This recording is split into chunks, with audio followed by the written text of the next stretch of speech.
Verse 188. My Mahayana is neither a vehicle, nor a sound, nor words.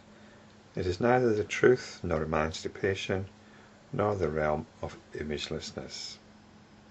The Buddha is talking about the teachings, or his teachings, referred to here as the Mahayana.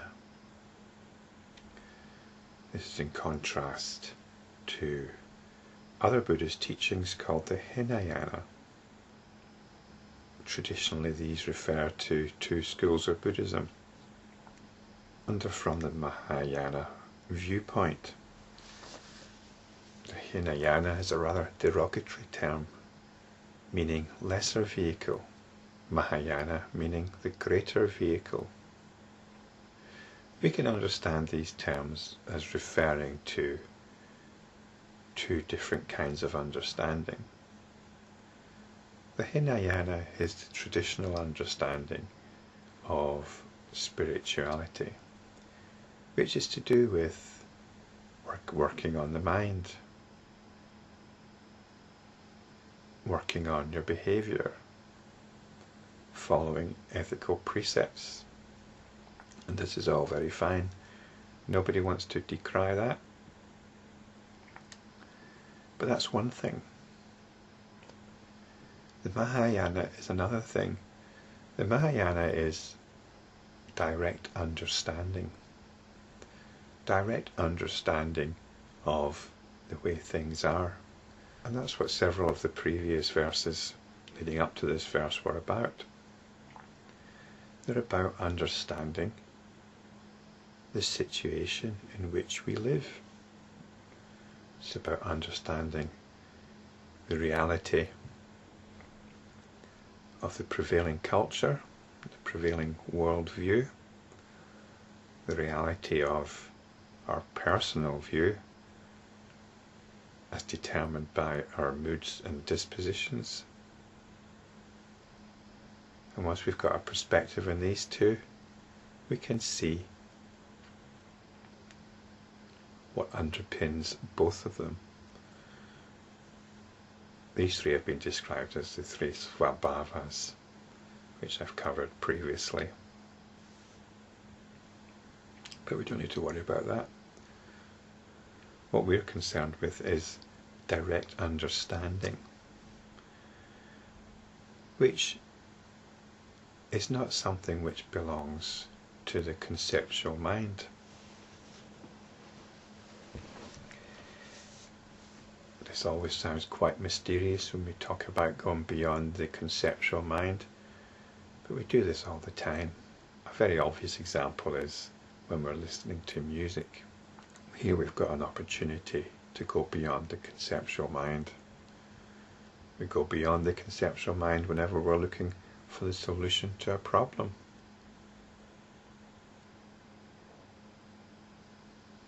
Even when we're trying to remember something.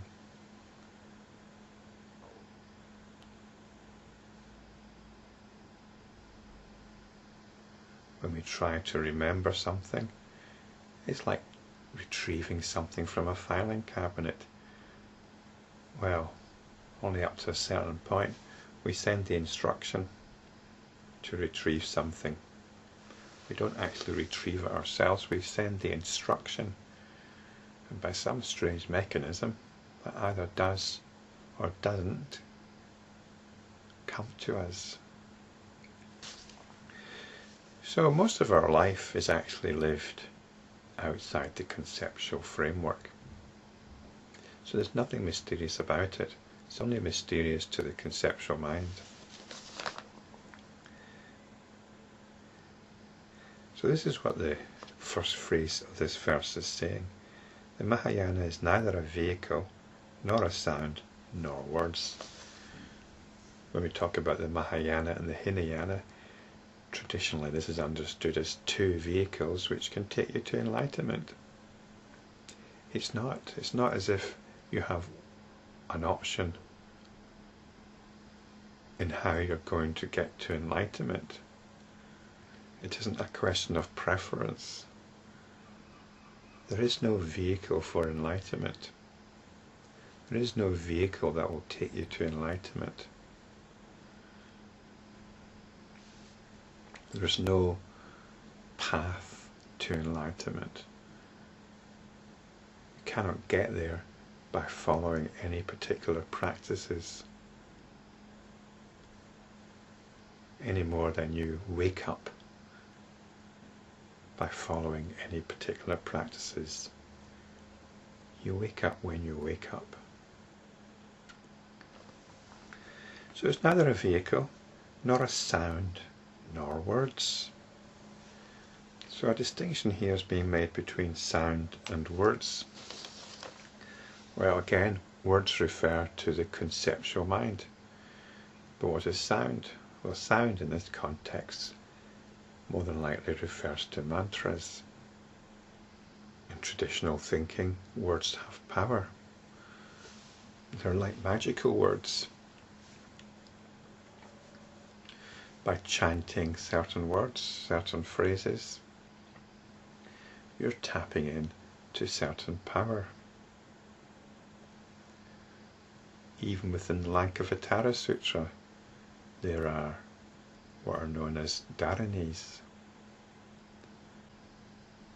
words that are supposed to be efficacious in certain ways. Such words, such mantras can have their uses, but this is not what the Mahayana is about. It is neither the truth, nor emancipation, nor the realm of imagelessness. So the Mahayana, inasmuch as it's a notion, inasmuch as it's a particular phenomenon, can be none of these things. It can be no more these things than a reflection is its own reality. This is what we were hearing about in the previous verses, in the previous video. As soon as we start talking about the truth, as soon as we start trying to convey the truth, as soon as we start trying to describe the truth, then it's no longer the truth. So where does that leave us? Well, the next verse, verse 189, says, "Yet the Mahayana is a vehicle on which the Samadhis are carried, leading to various creative activities. The several forms of the will body are adorned with the flowers of the sovereign will." So where it leaves us is with our enlightenment practice.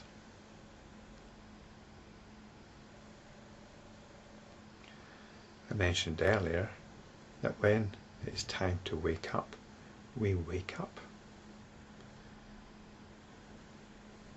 There's no procedure we have to go through in order to return from our sleep. However, we have to be disposed to waking up. If we're not, then we won't. We'll remain comatose. Spiritually, at some point, we wake up to the nature of our own awareness. This is what we wake up to. And it's an extraordinary awakening. In the first video of this series, I describe it as a cosmic event. And yet, it's also very subtle. It's very understated. Although there might be an emotional impact to it happening. And once that happens,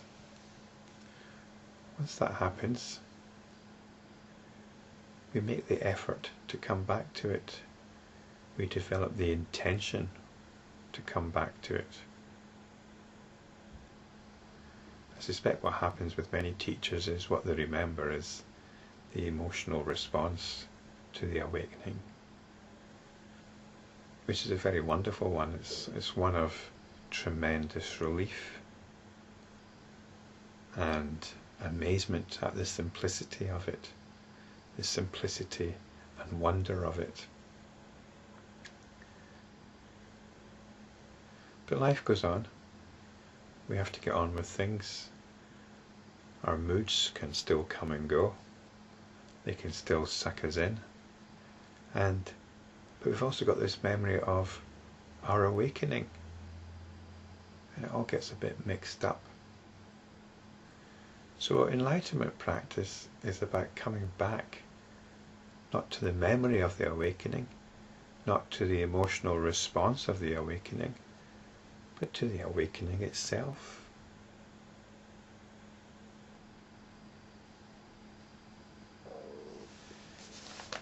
And this is what's being described in this verse. This is the Mahayana. It is a vehicle in the sense that the Samadhis are carried, leading to various creative activities. So this is true spiritual practice. It isn't about going off in retreats. It isn't about sitting in meditation. It's about making this effort, not simply making the effort to remember our true nature, but to actually remember our true nature. It doesn't matter what kind of job you've got. It doesn't matter what your lifestyle is.